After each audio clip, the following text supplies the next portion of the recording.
Hello, I'm Ruth and I live in Faribault.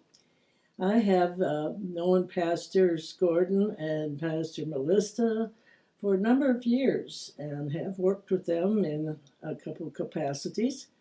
And they're some of my favorite people. And so I bring to you this morning a little devotional. So this morning I want to share with you a scripture from John 8. Then each of them went home, while Jesus went to the Mount of Olives. Early in the morning he came again to the temple, and all the people came to him, and he sat down and began to teach them. The scribes and the Pharisees brought a woman who had been caught in adultery, and making her stand before all of them, they said to him, "Teacher, this woman was caught in the very act of committing adultery. Now, in the law of Moses, we are commanded to stone such a woman. Now, what do you say?" They said this to test him, so that they might have some charge to bring against him. Jesus bent down and wrote with his finger in the ground.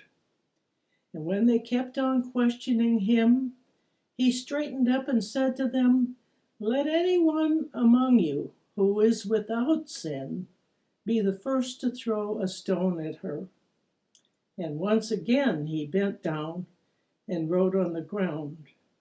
And when they heard it, they went away, one by one, beginning with the elders, and Jesus was left alone with the woman standing before him. Jesus straightened up and said to her, "Woman, where are they? Has no one condemned you?" She said, "No one, sir." And Jesus said, "Neither do I condemn you. Go your way, and from now on, do not sin again." In the midst of his teaching in the temple, here comes the testers to see what they can do to trick Jesus.